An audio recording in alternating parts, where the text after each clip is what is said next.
Welcome to the showcase. I'm going to do this one slightly a bit different because there's going to be an awesome video, one you're definitely going to watch and not want to miss. I did a video a couple of weeks ago with a guy called Alan Guest, and we spoke about some of the best bands in Clubland. So obviously we was talking about Tubeless Arts, the Marx Brothers, the Internationals, the Guests, the Gents, and all China Garden, all them. It was just unbelievable. I'd like to introduce a gentleman who's also been all over the world since then, and we're going to talk about the acts that he's in now. So I'd like to introduce Buzz D'Angelo. Is that correct? That's correct, brother. Yeah, no problem. Wow, mate, I'm really happy to have you on the show, Buzz, because let's talk about you as the Marx Brothers with your family.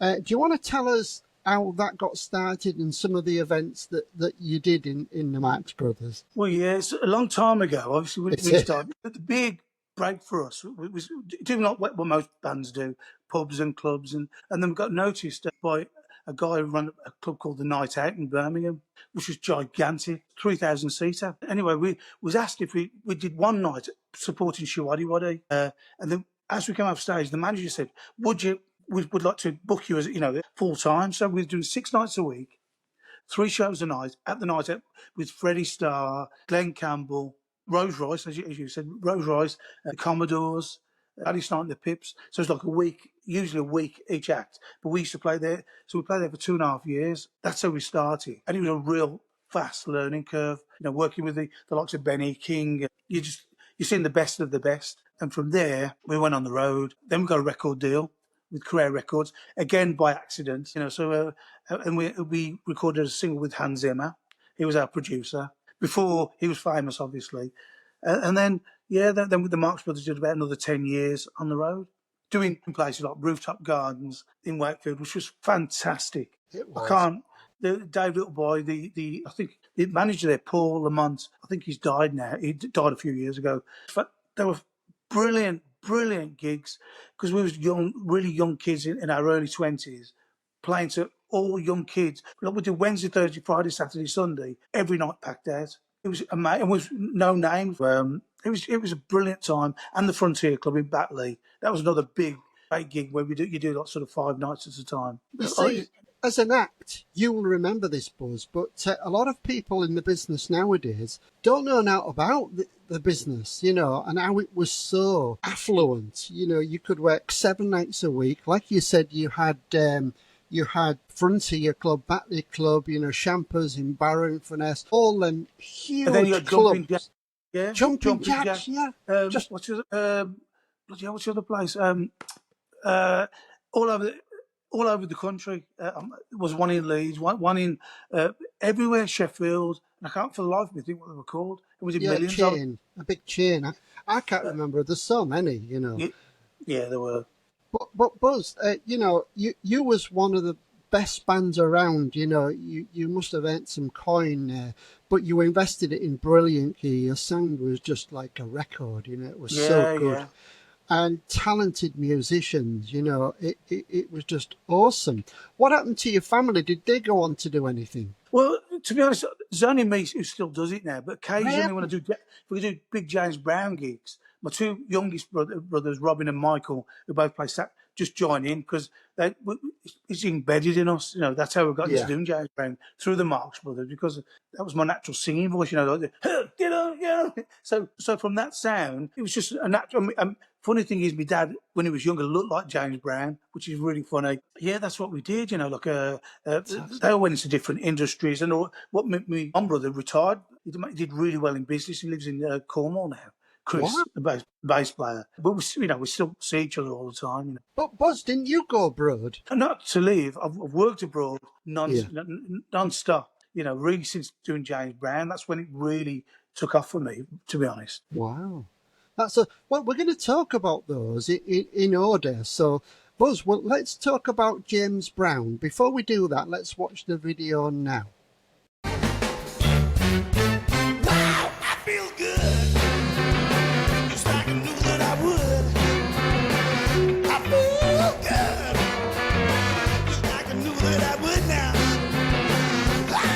So good, so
a brand new bag. I mail me the electrolyte to take us out of the dark. Mail me the boat for the water, like no man. Money maker, shake your money maker, shake your money maker, shake your money maker, shake your money maker, shake your money maker. So good. I love you. Please, please, please, please. Please don't go. Please don't go.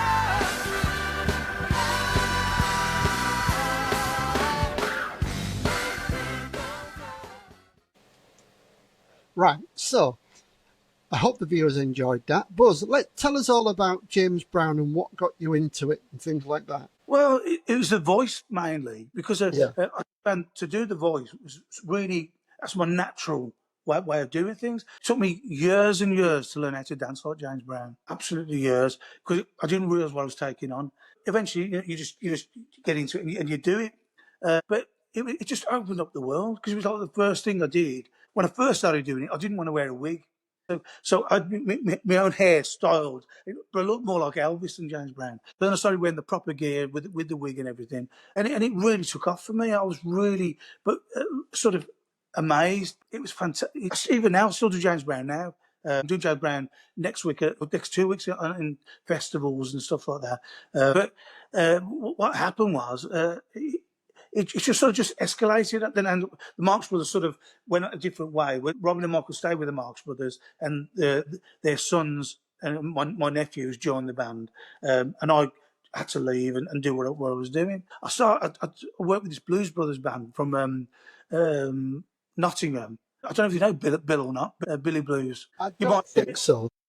but he was doing this just theatres and arenas. And I started off. Yes, he came to a showcase, and he said, "Would you do a show with us? You know, at the NIA in Birmingham. Just do one song. I feel good." So I went along and I did it, and then I just eventually just joined the show. So I was doing. I must have been 3 or 4 gigs a week, all theatres and arenas in Europe, Britain, everywhere, doing James Brown. Then I started doing Ray Charles. From that, I've got into We'll doing. talk about that. Yeah, sort of everything led into it. That's what it was. Buzz, there's not many tributes to James Brown, you know, and he must be one of the hardest guys to replicate, yeah? Normally I would say yeah, because I didn't find it. I just went inside like yeah, you know, it's my voice. So if you say just sing something, it sounds like James Brown, my normal voice. But it's the spin-offs. I've done like computer games, like you know there's a computer game called I don't play them myself called Worms, and they said, "Would you come along and do the James Brown character?" Actually, it's like a script like that, just full of things like. Huh, just doing hit me. So it's loads of phrases, and then to put it into the Worms game, and then I did a few adverts as James Brown, you know, to voiceovers, not the on screen, just because it's cheaper to hire me than you know sort of play the original James Brown songs. It's cheaper to, and I did like there's a song out a few years ago called Night Train, all aboard the Night Train, and that's how long it took me to do it. And they go, "Here's some money." I go, great, you know, so. Been fun, yeah. Did you travel abroad as well with James Brown's show? Yeah, all over the Middle East, cruise ships, you know, all over Europe, Scandinavia, loads in Scandinavia. Yeah, so it's been fantastic. I mean, I think to myself, if I'm honest, if it was just myself now, which is a middle-aged guy singing songs, which, you know, so I'll probably be doing pubs or maybe social clubs if there's any left. Doing it as a character, it's so specific. If you're going to, so now we do lots of soul nights. So I might do Butlins or just loads of soul nights all over the country and all, because it's better than the King of Soul. So do you work as James Brown as a solo act then with tracks, or do you work with a band? Both. But all my acts are the same, yeah, because if somebody fly me out, say, to do a party in Switzerland, it's just cheaper to get one hotel room, one flight. And to be honest, all my tracks are the band anyway. So I've recorded the band, so it sounds like a live band. And obviously, I've just learned how to work it. You work it differently, obviously, because it's non-stop when you're doing it yourself. But I don't find it. It's physically tiring, but I absolutely adore it because the biggest thing I found with James Brown, people don't realise how many songs he had. They think if I feel good and it's a man's world, I go, living in America, get above that thing, get on the good foot. There's just, Papa's got a brand new bag. It's hit after hit after hit after hit. It's fantastic. It's brilliant. But your talent comes from, when you was in the bands in them days. You've just nurtured it and just developed it, and now you're reaping the rewards. You also went on to do Ray Charles from that. So let's watch the video now.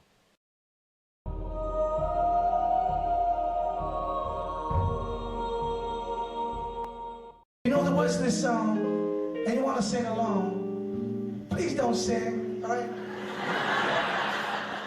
Do one more time, man. You only ruin it. And to be honest, I can ruin it all by myself. You give your hand to me, and then you say hello. She that girl with a red dress on. She can do the bullet all night long, alright. Hey, hey, you can do right. Alright, everybody help me out now. So tell me what I say. Tell me what I say. Tell me what I say. Stop loving you. I've made up my mind. So living memories of a lonesome time. I can't stop wanting you. It's useless to say it. Said Georgia, my Georgia, a song of you.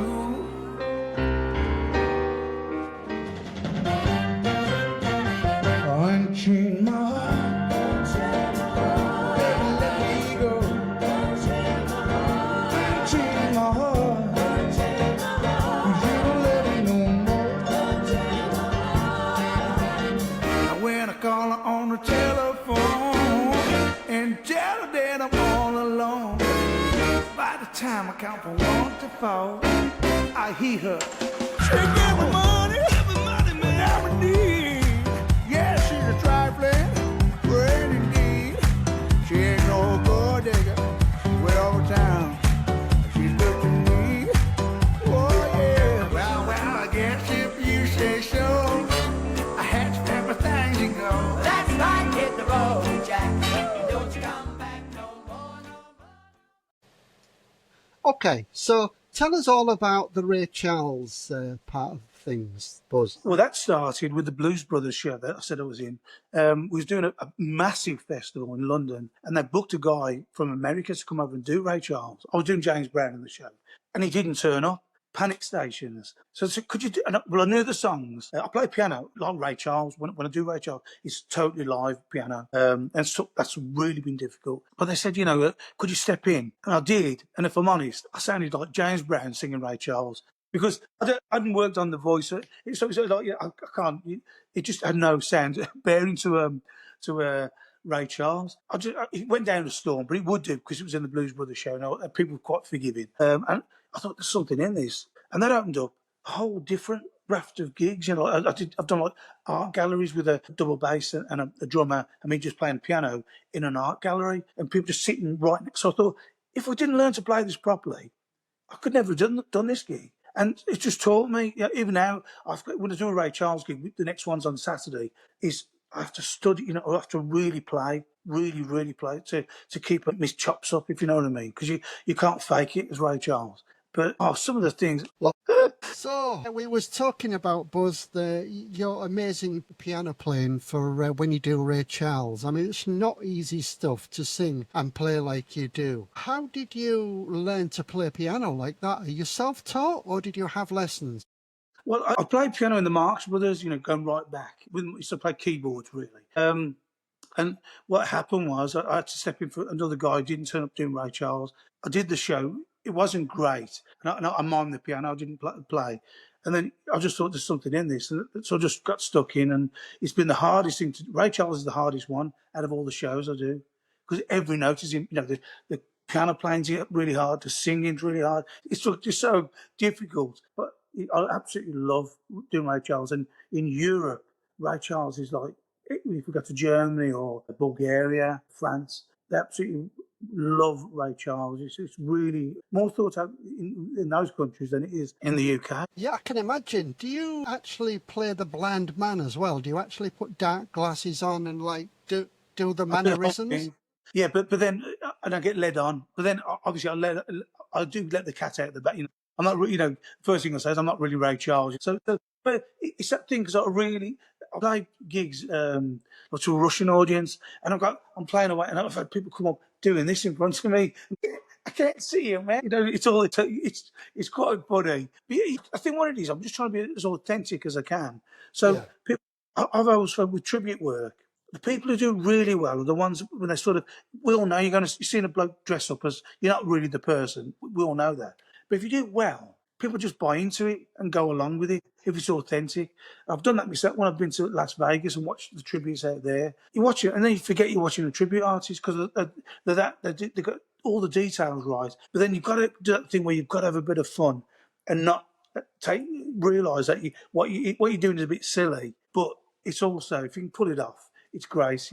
I'd never want to be myself again, if you know what I mean. I love just being these people because it's just so difficult to do, and I love doing it. Well, let's move on to talk about another tribute that you do, and that's Little Richard. Let's watch the video.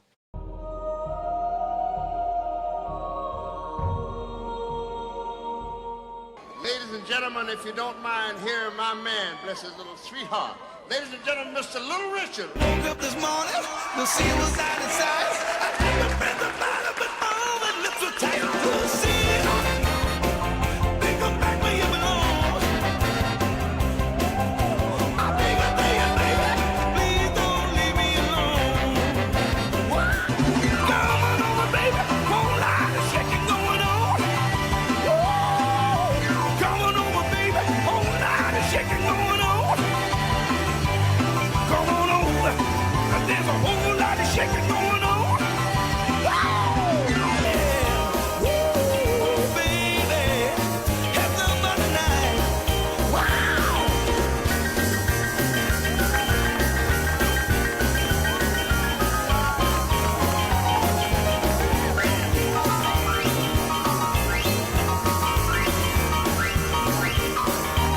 Well, Lord, those savages, bring your sweet loving, bring it home to me. This time,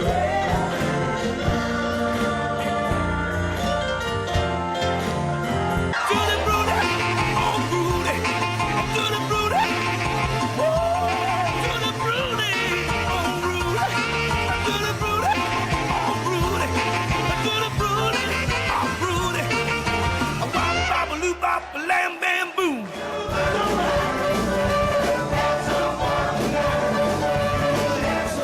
I can hear you now, call.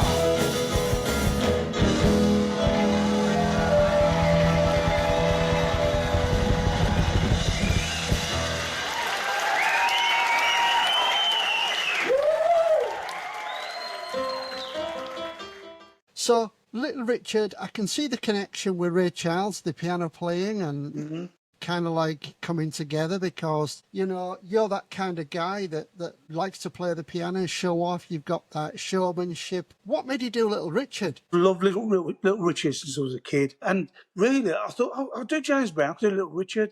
But the voice is totally different. It's a totally different area. But Ray Charles, it's low and guttural. Yeah.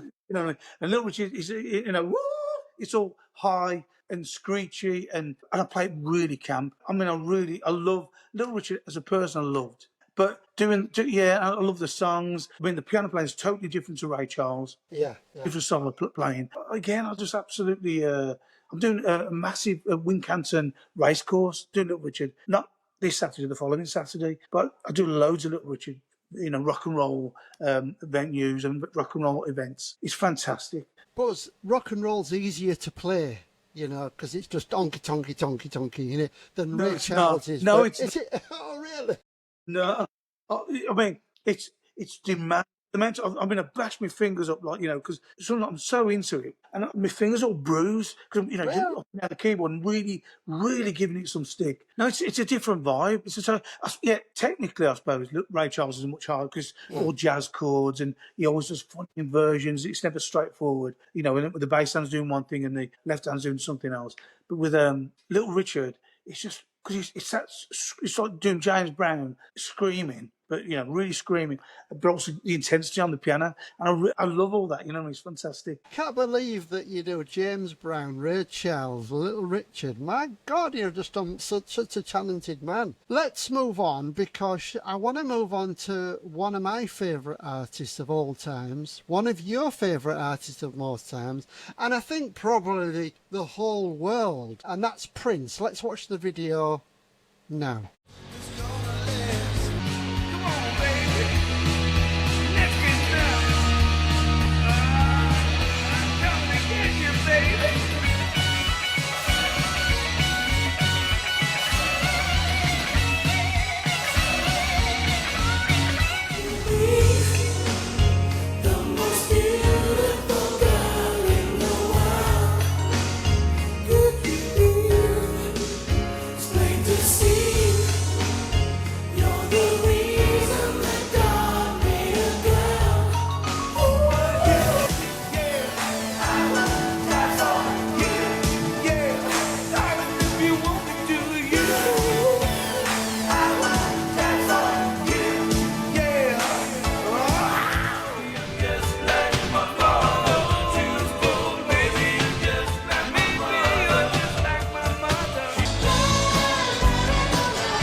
So, tell us about Prince, Buzz, because it's not piano, it's guitar. Well, I've loved Prince since I was a kid. I mean, worship Prince since a kid. So I learned to, you know, in the old 60s, guitar players would play like Hank Marvin. So Yeah. I learned to play like Prince, copied Prince. So anything I played sounded like Prince musically. The easy part for me was playing the guitar, only because I copied him anyway. So just learning his solos, really. But the singing voice has been so difficult because it's the opposite to all the other three. Prince is completely different sound. Come from, you know, it's like proper singing, and also the look. Because I'm, you know, I've actually lost quite a bit of weight since lockdown. But even so, compared to Prince, Prince was built like a little girl. Yeah. When you see some exhibitions and you see these sort of mannequins of his clothes, you know, with his clothes on, he was tight, 5'2". He was 5'2", but it was just beyond. I saw Prince about, I'd say, 10 times. The first time I saw him was a thing called Love Sexy at Wembley Stadium, and to say it blew my mind beyond the work. Look, I felt I'm a pretty good musician. I've got lots of experience, done loads of gigs. I felt like I knew nothing. I watched Prince. I thought, there's no. I just could dance better than James Brown, play guitar like Jimi Hendrix, play bass as good as Stanley Clarke or anybody else, play piano like Chopin, and play the drums. And he wrote all the songs himself. You think it was just like, it was mind blowing, and that's really why I decided it took so long to do Prince, because I just had so much respect for him. But Buzz, how do you get that screamy voice? Can you do it? Yeah, well, again, that comes from James Brown. So it took all the elements of the other acts to give me the confidence to do, because the guitar part playing, it's not easy, but it's natural for me. I felt that but it's usually, because if you think about what Prince was, he was a mix of Little Richard, James Brown, Jimi Hendrix, all rolled into one. So because I'd learned all the James Brown moves, and if you watch a lot of Prince's moves, they're like James Brown, but a bit smoother. And Little Richard's flamboyance, I just sort of, I was able to put it all together Even saying that, I've done some of the biggest gigs of my life doing Prince. Really? Well, I did the ones that highlights, 3 highlights. Highlight Festival, which I thought I was doing like a pub version of it, but it was the Highlight Festival. But luckily, I don't have time to get nervous because I was sort of in. By the time I got to all the security, I was on stage doing it and then off. The other one was the actor Jude Law. His wedding in the south of France with one girl. The bands are all girls, all great players and everything. And that was because he was a mad Prince fan. I didn't get the picture. Apparently I'm doing Purple Rain. I'm that into what I'm doing. Guitar, I'm playing away. Jude Law's up on the stage, on his knees, bowing. I was so into the thing. And one of the biggest thrills was doing Gay Pride in Sitges, Spain, on the beach. As far as you could see, it was just audience. And I was really worried. I didn't know how a gay audience would take to Prince. Little Richard would have been perfect, but the audience was fantastic. It was one of the greatest nights of my life. Honestly, it was amazing. Brilliant. Do you know the girl who played with Prince? What's her name? Sheila E. Yeah. So how do you substitute her when you're doing your band stuff? Have you got somebody who plays that part? Yeah, but in fairness, nobody could play. Brilliant. No. She's Maxine. She's a brilliant singer. She's my wife as well, but she's a brilliant singer in her own right. She does Adele and Dusty Springfield, and so she does all the dancing. All the dances are great. And there's another girl on the other side of me who also does a bit of percussion and called Dee, and she percussion and vocals. No, Sheila E. was. You can't learn to be like in 5 minutes. So it's got a basic version of what Sheila E. did. But yeah, well, even me, I'm a basic version of what Prince did. Yeah, but I'm the first one to say, if I'm a fraction of what Prince did, I'll be over the moon with that, really. Yeah, but Sheila E. and Prince together was just unbelievable. There's no words, No. I mean, when I finish this, I'm going to watch Prince. I still watch him all the time, but I always get when I see things because it looks so easy. But say if you had a TV special coming on, and he's doing 2 songs, he rehearsed the band for a month. So when he did the gig, it was just everything flowed. I said, he'd do a thing like to end the song, and he'd throw a handkerchief up in the air, and when it landed, the band went. It was like detail. I love all things like that. That's real showmanship. Did you see him when he played with the drummer from the Beatles and Eric Clapton, While My Guitar Gent? I do that song because of that. Mind blown. Awesome. Mind blown. And he throws the guitar up again. My God. I've watched that about 20 times. It's just nothing to him. It's unbelievable.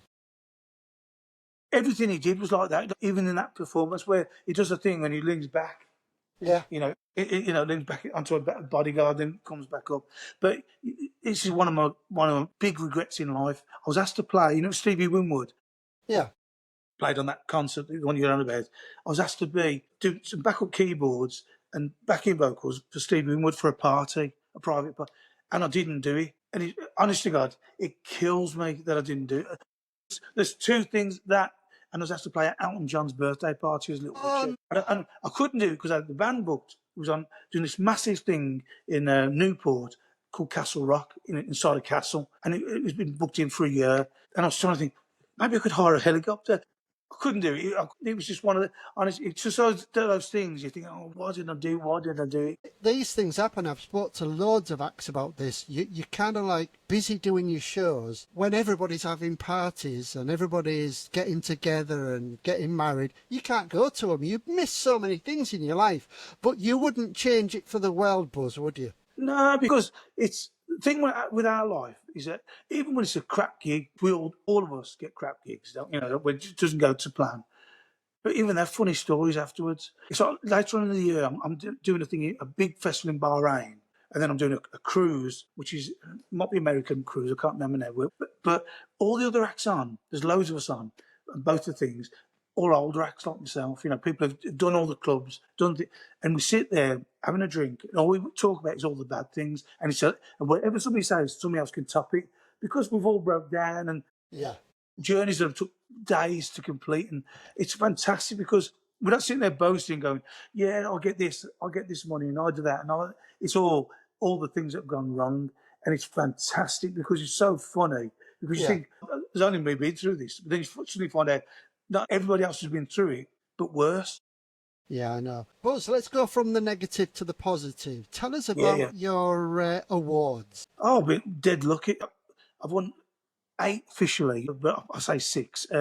National Tribute Awards, a couple for James Brown, a couple for Prince, Ray Charles, Little Richard, and then a couple of multi-tribute awards, for people to do two, two or more at once. Fantastic, fantastic.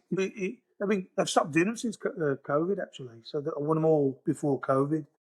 Yeah. It was a real honour, to be honest, because all the other acts, they're all friends of mine anyway, who won. And everybody's supportive of each other, really. So it's just a nice thing to have. When eventually when I hang my boots up, it shows you were there. It shows you got the standard. Let me tell the audience, because usually I explain to the audience at the beginning, but today I've brought you into the show right away. The showcase, I interview entertainers because I believe people like to know about entertainers and how they achieve their success. And you've heard Buzz telling you about how he started with the Marx Brothers and his family in the early days in the Yorkshire Club circuit, which was unbelievable. I make these videos for your enjoyment. All I ask you to do is please watch, share and like, because it helps the channel grow and helps me to bring you great people like Buzz. That's all I ask. And although Buzz has been around the world probably 3 or 4 times, he's an amazing guy. He's probably one of the best multi-tributes there is in the business, and he's taken his time to come on this show. So when the video's out there, I'd like you to message him on YouTube and ask him questions about the show, and we'll both answer them, because that way you're showing that you've engaged with Buzz and enjoyed what he's done and things like. If you've seen him live, that would be great. Tell Buzz where you saw him, whether he's in the Marx Brothers, whether he's doing James Brown, Ray Charles, Little Richard or Prince, and which ones would you like him to do, so that's great. I just wanted to mention that, Buzz, if you don't mind, because No problem. it's really interesting. Now, Buzz, are you managed, or if anybody's watching this and they want to book you, how do they do it? Either any decent agents or through my website, which is Okay.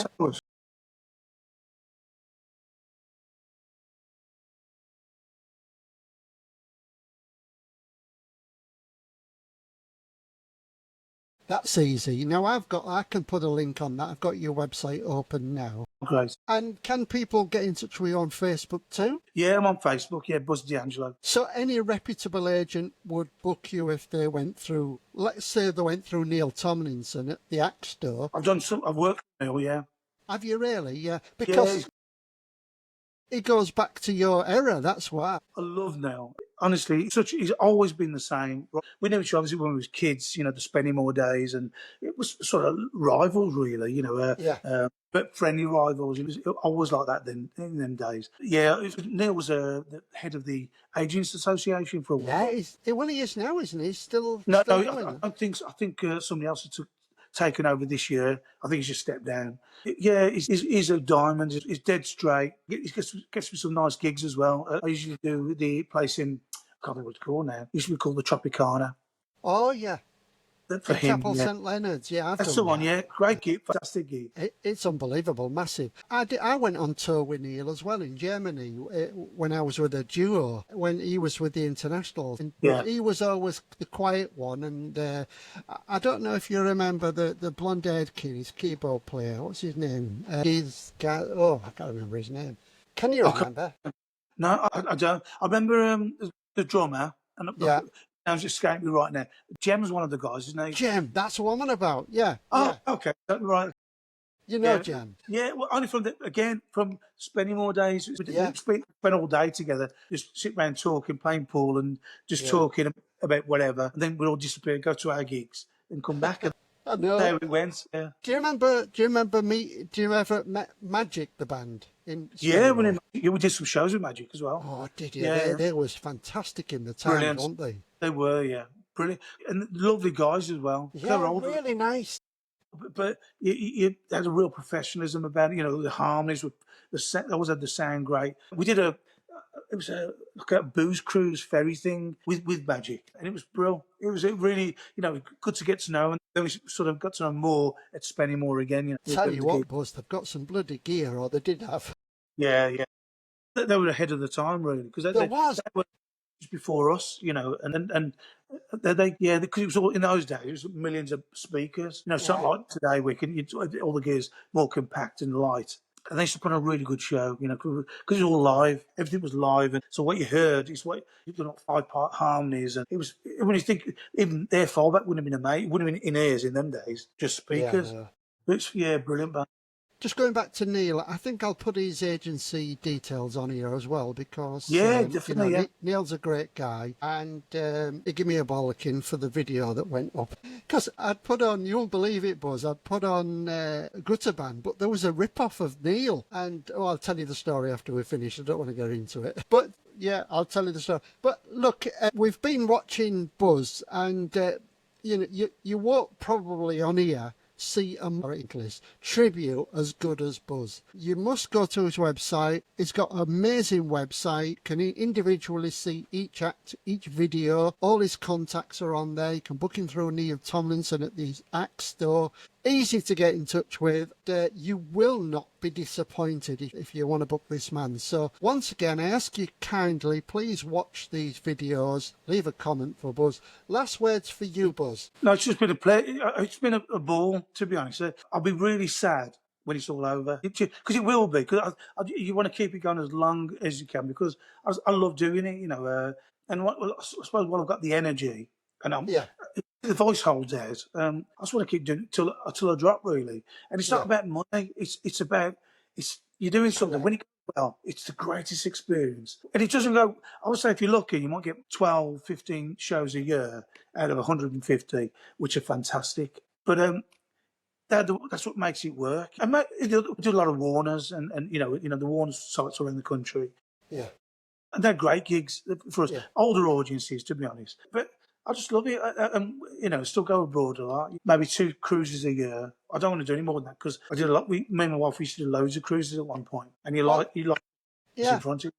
This is what the audience don't see, Buzz. They see you thinking you're earning loads of money as a tribute. You're on the road, you're on the cruise ships, you're on airplanes, but they don't realise behind the scenes what's going on. The planning, the learning, the stress that you go through and the negotiating and all that. It's an art in itself. Just before we go, you said your wife's a tribute artist. What's her name?